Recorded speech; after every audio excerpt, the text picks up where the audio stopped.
Hello friends, Garikapati Narasimha Rao గారు పేరు మోసిన ప్రవచనకర్త. ఆయనకు లక్షల్లో ఫాలోయర్స్ ఉంటారు. కానీ తరచుగా ఆయన చేసే వ్యాఖ్యలు వివాదాస్పదం కూడా అవుతుంటాయి. మన ఛానల్ పెట్టిన కొత్తలోనే గరికపాటి గారు ఆధునిక మహిళ మీద చేసిన అనేక వ్యాఖ్యలను కంపైల్ చేస్తూ మనం ఒక వీడియో చేశాము, గరికపాటి గారు ఏమిటి వికారం అని. అప్పట్లో అది చాలా పెద్ద వైరల్ వీడియో. అప్పటికి 10,000 సబ్స్క్రైబర్స్ కూడా లేని మన ఛానల్లోనే లక్షల్లో దాన్ని చూస్తే వివిధ సోషల్ మీడియా ప్లాట్ఫామ్స్ మీద అనేక మంది దాన్ని అప్లోడ్ చేస్తే 50-60 లక్షల దాకా ఆ వీడియో చూశారు. అయితే దానివల్ల ఒక మంచి కూడా జరిగింది. ఎప్పుడూ అది చూసినట్టుగా ఆయన ఎక్కడ అనకపోయినప్పటికీ ఆ తర్వాత కాలంలో అమ్మాయిల గురించి మాట్లాడుతున్నప్పుడు కొంచెం జాగ్రత్తగా మాట్లాడటం మొదలుపెట్టారు. అంతేకాకుండా స్త్రీల పట్ల మనం ఎంత దుర్మార్గంగా ప్రవర్తించామని మాట్లాడుతూ ఒక చోట కన్నీళ్లు కూడా పెట్టుకున్నారు. దాంతోపాటుగా మరొక పని కూడా చేశారు. అప్పటి నుంచి ఆయన చేసే ప్రతి ప్రవచనాన్ని ఆయనే రికార్డు చేయించుకొని ఆయన దగ్గరే ఎడిటింగ్ అయిపోయిన తర్వాత చూశాక మాత్రమే అప్లోడ్ చేస్తున్నారు. ఎందుకు ఈ డీటెయిల్ చెప్తున్నానో మీకు చివరికి అర్థమవుతుంది. ఎందుకంటే దీనికి సంబంధించిన ఒక ట్విస్ట్ కూడా ఇవాళ మనం మాట్లాడుకోబోయే అంశంలో ఉంది. సో తాజాగా ఆయన చేసిన ఒక వ్యాఖ్య విపరీతంగా వైరల్ అవుతుంది. స్కూల్ పిల్లలకు పెట్టే మధ్యాహ్న భోజన పథకం మీద కొన్ని వ్యాఖ్యలు చేశారు. ఆ వ్యాఖ్యలు ఏంటో ఒకసారి విందాం. ఇవాళ బళ్ళల్లో మధ్యాహ్న భోజనం ముఖ్యమైనది, చదువు మిధ్యాహ్నం అయిపోయింది. చదువు ఎవడికి అక్కల్లా. భోజనంలో గుడ్డెట్టారా, గడిది గుడ్డెట్టారా, అన్నం తినేవాడు కోడిగూడు పెట్టడం ఏంటంటే బుద్ధి ఉందా లేదా, చదువుకోమని లేకపోతే వెళ్ళిపోమని చెప్పండి.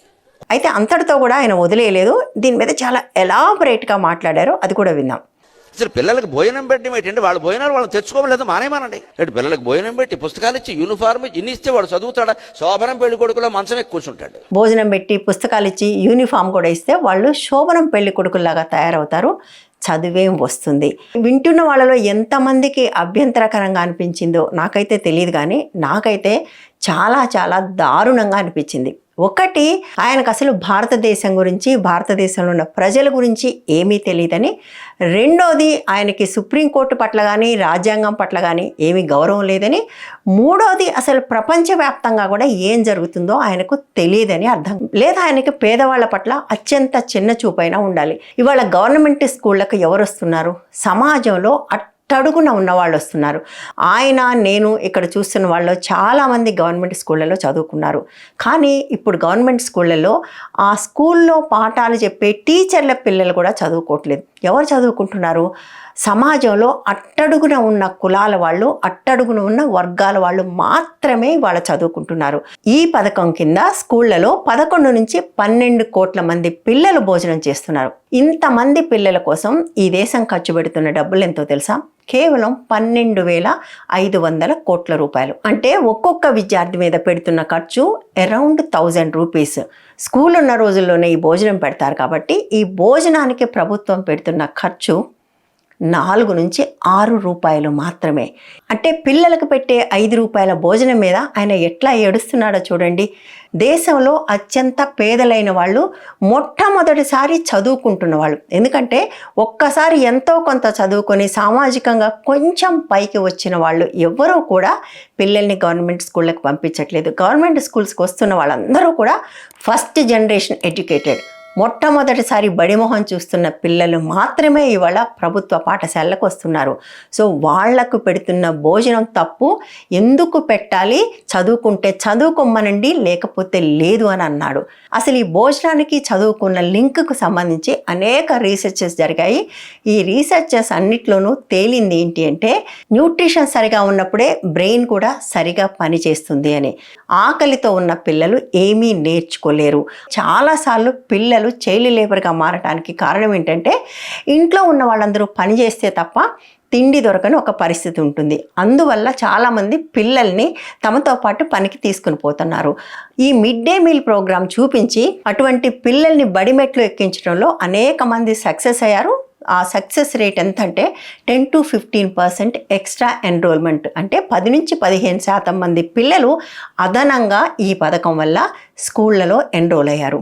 అంతేకాకుండా ఇది రాజ్యాంగం ఇచ్చిన హక్కు. రాజ్యాంగం మాత్రమే కాదు, ప్రపంచవ్యాప్తంగా ఈ పథకం ఉంది. ఆ పథకంలోకి వెళ్లే ముందు భారతదేశంలో దీని ప్రాముఖ్యత కూడా ఒకసారి మాట్లాడుకుందాం. ఇందులో 3 రకాల హక్కులు ఉన్నాయి. ఒకటి రైట్ టు లైఫ్, రెండోది రైట్ టు ఫుడ్, మూడోది right to education. Right to life అంటే ఎలాగోలాగా బతకటం కాదు, లివింగ్ విత్ డిగ్నిటీ అనేది చాలాసార్లు సుప్రీంకోర్టు చెప్పింది. కేవలం రాష్ట్రాల్లోనే ఉన్న ఈ పథకం 2001లో సుప్రీంకోర్టు తీర్పు వచ్చిన తర్వాత మాత్రమే దేశమంతా కూడా అమలు కావటం మొదలైంది. అయితే ఇది కేవలం పేద దేశాలకు పేదలకు సంబంధించిన విషయం మాత్రమే కాదు, మీరు ఆశ్చర్యపోతారు, ప్రపంచవ్యాప్తంగా మోస్ట్ డెవలప్డ్ కంట్రీస్లో కూడా ఈ పథకం ఉంది. ప్రపంచం మొత్తంలో అత్యంత ఆర్థికంగా అభివృద్ధి చెందిన దేశం అమెరికా. మన జనాభాలో వాళ్ళు 4వ వంతు కూడా ఉండరు. కానీ ఆ దేశంలో 2 కోట్ల మంది పిల్లలకు ఉచిత మధ్యాహ్న భోజన పథకం ఉంది. అక్కడ కోర్స్ చదువు కూడా అందరికీ ఫ్రీ అనుకోండి. మనలాగా కేవలం పేద పిల్లలు మాత్రమే ప్రభుత్వ బడులకు పోవటం అనేది ఉండదు. అక్కడ 90% మంది పిల్లలు ప్రభుత్వం నడిపే బడుల్లోకి వెళ్తారు. అట్లాగే ఇంగ్లాండ్లో 20 లక్షల మందికి ఉచిత మధ్యాహ్న భోజన పథకం ఉంది. జపాన్లో 90 లక్షల మందికి ఉంది. చాలా మందికి భోజనం ఫ్రీ, కొనుక్కోగలిగిన వాళ్ళకు కూడా చాలా తక్కువ ధరకు భోజనం ఇస్తారు. సౌత్ కొరియా, అది కూడా అత్యంత అభివృద్ధి చెందిన దేశం. అక్కడ కూడా ప్రతిరోజు 60 లక్షల మంది పిల్లలకి పూర్తిగా భోజనం ఉచితంగా పెడతారు. జపాన్లో దాదాపుగా 1 కోటి మంది ఈ పథకాన్ని ఉపయోగించుకుంటారు. కోర్స్ అక్కడ కూడా పే చేయగలిగిన వాళ్ళకు చాలా చవకగా అందిస్తారు. దాదాపుగా ఈ అన్ని దేశాల్లోనూ కూడా ఎడ్యుకేషన్ అనేది పూర్తిగా ప్రభుత్వం చేతిలో ఉంది. 18 ఏళ్ళు వచ్చేదాకా పిల్లలందరికీ ఉచిత విద్య అని ఈ దేశాలన్నీ కూడా అమలు చేస్తున్నాయి. అక్కడ ప్రైవేట్ సెక్టార్లో స్కూలింగ్ అనేది చాలా తక్కువ.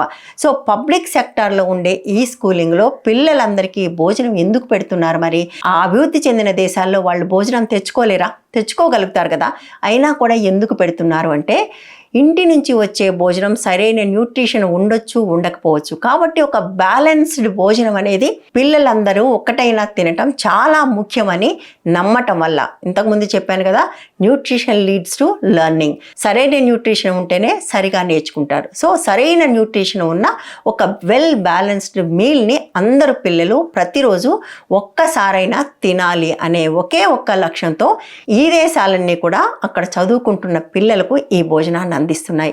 అంతేకాకుండా పిల్లలందరూ కలిసి ఒకే భోజనాన్ని చేయటం వల్ల పిల్లల్లో ఉండే తరతమ భేదాలు కూడా తక్కువ అవుతాయి. డబ్బులున్నవాడు మంచి భోజనం, లేనివాడు కారం మెతుకులు, అసలేమీ లేనివాడు ఏమీ లేకుండా రావటం అనే ఒక డిస్పారిటీ క్లాస్ రూమ్లో ఉండకూడదు అనే దాంతో కూడా ఈ మిడ్ డే మీల్ని అన్ని చోట్ల అమలు చేస్తున్నారు. యూనిఫామ్ కూడా అందుకే కదా పెట్టారు, పిల్లలందరూ ఒకేలాంటి బట్టలు వేసుకోవాలి. డబ్బులు ఉన్నాయి కాబట్టి కాస్ట్లీ, లేని వాళ్ళు తక్కువ అనే బట్టలు ఉండకూడదు. ఒకేలాంటి బట్టలు వేసుకున్నప్పుడు వాళ్ళలో భేదభావాలు ఉండవని. భోజనానికి సంబంధించి ఇది న్యూట్రిషను, లెర్నింగ్ మాత్రమే కాకుండా సెగ్రిగేషన్ని కూడా కట్టడి చేస్తుంది. అంటే ఎక్కువ తక్కువ అనే భేదభావాన్ని కూడా తగ్గిస్తుంది. కాబట్టి ఇటువంటి మిడ్ డే మీల్ని డబ్బులున్న దేశాలు, లేని దేశాలు అనే దాంతో సంబంధం లేకుండా ప్రతి వాళ్ళు అమలు చేస్తున్నారు. ఇప్పుడు చెప్పండి, గొప్ప పండితుడు, జ్ఞాని, సహస్రావధాని అని చెప్పుకునే గరికపాటి వారు ఈ విషయంలో ఎంత అజ్ఞానంగా ఉన్నారు. అంతేకాదండి, ఆయనకు మరొక అభ్యంతరం ఏంటంటే, అసలు భోజనంలో గుడ్డు పెట్టడమే తప్పు అంటున్నారు. పిల్లలు గుడ్డు తినకూడదా? నిజానికి కోడిగుడ్డు అనేది ప్రకృతి మానవుడికి ఇచ్చిన ఒక గొప్ప వరం. ప్రతి కోడిగుడ్డులో 6 గ్రాముల ప్రోటీన్తో పాటుగా iron, zinc, vitamin D, vitamin B12తో పాటుగా ఇంకా అనేక విటమిన్లు ఉంటాయి. అందులో లేని ఒకే ఒక్క విటమిన్ సి. ఇది నిజానికి ఎదిగే వయసులో ప్రతిరోజు గుడ్డు తినటం కూడా చాలా అవసరం. గవర్నమెంట్ ఇచ్చే 4 నుంచి 6 రూపాయల బడ్జెట్తో రోజు గుడ్డు ఇవ్వటం సాధ్యం కాదు కదా. ప్రస్తుతం వారానికి 2 లేదా 3 రోజులు మాత్రమే గుడ్డు ఇస్తున్నారు. న్యాయంగా అయితే ప్రతిరోజు గుడ్డు ఇస్తే పిల్లలకు ఎంతో కొంత పోషకాహారం లభిస్తుంది. అప్పుడు భారతదేశం కూడా హంగర్ ఇండెక్స్లో కొంచెమైనా పైకి వెళ్ళే అవకాశం ఉంది. భారతదేశంలో ఇంత తిండి ఉంది కదా, ఎందుకు ప్రతిసారి భారతదేశం హంగర్ ఇండెక్స్లో కింద ఉంటుంది అంటే ఇందుకే. పిల్లలు తింటున్నారు, సరైన పోషకాహారం తినట్లేదు, మాల్ న్యూట్రిషన్ విపరీతంగా ఉంటుంది. నా స్నేహితులు కొంతమంది NGOల్లో ఉన్న వాళ్ళు, డాక్టర్లు, స్కూళ్లతో కలిసి పనిచేస్తుంటారు. వాళ్ళు చెప్తుంటారు, గవర్నమెంట్ స్కూళ్ళకు వెళ్ళి టెస్ట్ చేసినప్పుడు దాదాపుగా 50% మంది పిల్లల్లో రక్తహీనత ఉంటుంది. అంటే వాళ్ళకు అందాల్సినంత ఐరన్, కాల్షియం, మిగిలిన పోషకాలు అందట్లేదు. ఆ పిల్లలకి ఇచ్చే గుడ్డు మీద పడి ఏడుస్తున్నారు అంటే వీళ్ళు ఎలాంటి మనుషులై ఉంటారు చెప్పండి. ఆయన మాత్రం భోజనం చేస్తే 10 రకాలు ఉండాలట. బ్రాహ్మణ భోజనం గురించి చాలా గొప్పగా చెప్పుకున్న వీడియోలు కూడా ఉన్నాయి. వింటారా? ఒకసారి వినండి. బ్రాహ్మణులు అంటే భోజనం అంటారు అని ఆ భోజనం మాత్రం ఎంతమందికి తెలుసు అంటే తినడం ఎలా తినాలో తెలుసా?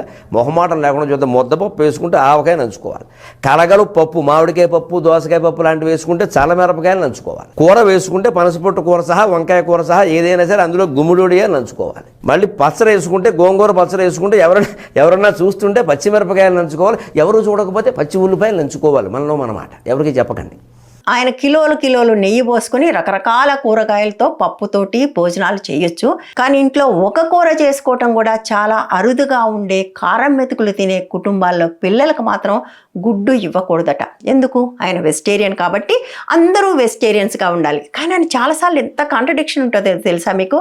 బ్రాహ్మణులు తినకూడదు కానీ క్షత్రియులు తినాలి అని చెప్తారు. మరి ఇక్కడ ఎందుకు వద్దంటున్నారు అంటే ఒక కంటెంప్ట్. 80% మంది నాన్ వెజిటేరియన్స్ తినే ఈ దేశంలో పిల్లలకు గుడ్డు ఇవ్వద్దు అన్నాడంటే ఆయన ఆలోచన ఎంత సంకుచితంగా ఉంది.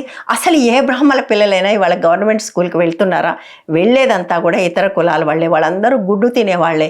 వాళ్ళకు గుడ్డు ఇవ్వద్దని ఎందుకు అనాలి? ఈ గుడ్డు వెనక మరొక రాజకీయం కూడా ఉంది. ఇప్పుడు చాలా రాష్ట్రాల్లో అక్షయ పాత్ర ఫౌండేషన్ స్కూల్ పిల్లలకు మధ్యాహ్న భోజనం వండి పెడుతుంది. వాళ్ళు ఇప్పటికే ఉల్లిగడ్డ, ఎల్లిపాయ లాంటివి ఏమి లేకుండా వంటలు చేస్తున్నారు. గుడ్డు ఉండటం వాళ్ళకి ఎంత మాత్రం ఇష్టం లేదు. బహుశా వాళ్ళ కోసం ఈయన నెత్తినేసుకున్నారేమో. గుడ్డు లేకుండా చేస్తే మొత్తం కాంట్రాక్ట్ వాళ్ళకే వస్తుంది కదా. వేరే చోటతో పోలిస్తే 2 తెలుగు రాష్ట్రాల్లో నాన్ వెజిటేరియన్ తినడం చాలా ఎక్కువ, తెలంగాణలో మరీ ఎక్కువ. అంటే దగ్గర 90% మంది నాన్ వెజిటేరియన్ తినే చోట, ఆ పిల్లలే గవర్నమెంట్ స్కూల్కి వస్తున్న చోట పిల్లలకు గుడ్డు ఇవ్వద్దు అన్నారు అంటే పేదల పట్ల ఉండే ఒక కంటెంప్ట్, శత్రుపూరితమైన ఒక దృష్టి. తమ కష్టంతో తమ కండలు కరిగించి తమ రక్తంతో తమ చెమటతో ఈ దేశంలో సంపదను సృష్టిస్తుంటే దాన్నంతా అనుభవిస్తూ వాళ్ళకు దక్కకుండా చేస్తున్న వాళ్ళు, అట్లా దక్కకుండా చేయటానికి అనేక రకాలుగా హెల్ప్ చేసే ఈ ప్రవచనకర్తలు ఇందులోంచి ఒక చిన్న నీటి బొట్టు పిల్లలకు వెళ్తే కూడా సహించలేకపోతున్నారు. వీళ్ళు ఎంత యాంటీ పూర్ అయి ఉంటారో మీరు ఊహించుకోండి. పురోహిత వర్గము, వ్యాపారస్తులు, పాలకులు వీళ్ళు ముగ్గురు ఎప్పుడు కట్టుకొని ఒకే రకమైన ఎజెండాతో పనిచేస్తుంటారు. ఆ ఎజెండా ఏంటంటే పేదలను పేదలుగా ఉంచడం, దాంతో తమకు చాలా చవకగా శ్రమ దొరికేలాగా చేయటం. ఆ పిల్లలు స్కూళ్ళకు వస్తే వీళ్ళకు చవకగా శ్రమ దొరకదు కదా, అందుకోసం ఆ పిల్లలు బడికి రాకూడదు, చదువుకోకూడదు. కొన్ని వేల సంవత్సరాల తర్వాత కొన్ని కుటుంబాలకు మొట్టమొదటిసారి అక్షరాలు దిద్దే అవకాశం వస్తే దాన్ని కూడా సహించలేని ఒక తత్వం నాకు ఆయన మాటల్లో చాలా స్పష్టంగా కనపడింది. లేకపోతే నేను ఇంతకుముందు ఒక డీటెయిల్ చెప్పాను కదా, ఆయనే రికార్డ్ చేసుకుని, ఆయనే ఎడిట్ చేయించుకుని, ఆయనే అప్లోడ్ చేసుకుంటున్నారని. ఎందుకంటే ఈ క్లిప్ ఏదైతే ఉందో అది ఇప్పుడు యూట్యూబ్లోంచి మాయమైపోయింది. మేము ఈ మాట అనలేదు, మా వీడియో పెట్టి డీప్ ఫేక్ ఆడియో పెట్టారని కూడా ఒక ప్రకటన ఆయన రిలీజ్ చేశారని కూడా విన్నాను. నేను చూడలేదు, కానీ ఆ మాట విన్న తర్వాత వెళ్ళి నేను ఆ వీడియో చెక్ చేస్తే ఆ 2 గంటల వీడియోలో ఈ ముక్క మాత్రం లేదు. అట్లా చేయటం సాధ్యమవుతుందా? అవుతుంది. యూట్యూబ్లో ఒకసారి వీడియో అప్లోడ్ అయిన తర్వాత అందులో ఉన్న ఏదైనా పార్ట్ని ఎడిట్ చేయడానికి యూట్యూబ్ అవకాశం ఇస్తుంది. కొత్తగా యాడ్ చేసే అవకాశం ఉండదు, బట్ ఉన్నదాన్ని ఎడిట్ చేసే అవకాశం అయితే యూట్యూబ్ ఇస్తుంది. చాలామంది ఒక వీడియో అప్లోడ్ చేసిన తర్వాత అది విపరీతంగా కాంట్రవర్షియల్ అయితే అందులోంచి ఆ కాంట్రవర్షియల్ భాగాన్ని తొలగిస్తారు. బహుశా వాళ్ళు కూడా దాన్ని తొలగించి ఉంటారు. ఎందుకు అంటే నేను ఈ వీడియోని ఏఐకి ఇచ్చి అడిగాను, ఇది ఫేక్ వీడియోనా నిజమైన వీడియోనా చెప్పు అని. అన్ని ఏఐలు కూడా ఒకటే మాట చెప్పాయి, ఇది ఫేక్ కాదు అని. జెమిని ఏమన్నదో ఒకసారి వినండి. ఈ వీడియోలో గరికపాటి వారు వ్యక్తం చేసిన అభిప్రాయాలు గతంలో ఆయన వివిధ వేదికలపై ఉచిత పథకాల గురించి చేసిన వ్యాఖ్యలతో ఏకీభవిస్తున్నాయి. దృశ్యపరంగా అంటే విజువల్ అనాలిసిస్ చేసినప్పుడు ఇందులో ఎటువంటి కృత్రిమ మేధ, ఏఐ లేదా డీప్ ఫేక్ ఆనవాళ్ళు కనిపించటం లేదు. ఆయన అనేక సార్లు ఉచితాల గురించి ఇట్లా మాట్లాడటం మనం చాలాసార్లు విన్నాం. పేద ప్రజలకు అందే ఉచితాల మీద అవాకులు చవాకులు మాట్లాడే వాళ్ళందరూ కూడా లక్షల కోట్లు మింగేసి వేల ఉద్యోగాలు కూడా ఇవ్వని వాళ్ళ గురించి వీళ్ళు ఒక్క మాట కూడా మాట్లాడరు. నాకు ఇప్పుడు ఇంకా ఒక అనుమానం ఏమొస్తుందంటే ప్రభుత్వం నిజంగానే ఈ పథకాన్ని ఎత్తివేయదలుచుకుని ఇటువంటి వాళ్ళకు కొంతమంది ఉప్పందించి వాళ్ళతో వ్యతిరేకంగా మాట్లాడిస్తుందా అన్న అనుమానం కూడా నాకు వస్తుంది. ప్రభుత్వం ఏదైనా చేయడానికి ముందు దానికి సంబంధించిన ఒక చర్చను ప్రజల్లోకి పంపిస్తుంది, వెంటనే రెడీగా ఉంటారు కదా, ఆలోచన లేకుండా అవును అదే కరెక్ట్, ఎందుకు ఉచితంగా భోజనం పెట్టాలని వచ్చేవాళ్ళు ఉంటారు కదా, అలాంటి వాళ్ళు దాన్ని విపరీతంగా స్ప్రెడ్ చేస్తే బహుశా ఈ పిల్లలకు పెట్టే 5 రూపాయల భోజనాన్ని కూడా ఉపసంహరించుకునే ప్రయత్నం ప్రభుత్వం ఏమైనా చేస్తుందా అన్న అనుమానం అయితే నాకైతే వస్తుంది. మీరేమనుకుంటున్నారో కమెంట్స్లో చెప్పండి. వీడియో నచ్చితే లైక్ చేయండి, షేర్ చేయండి, హైప్ చేయండి, ఛానల్ని సబ్స్క్రైబ్ చేయండి, అట్లాగే ఛానల్ని సపోర్ట్ కూడా చేయండి. Thank you.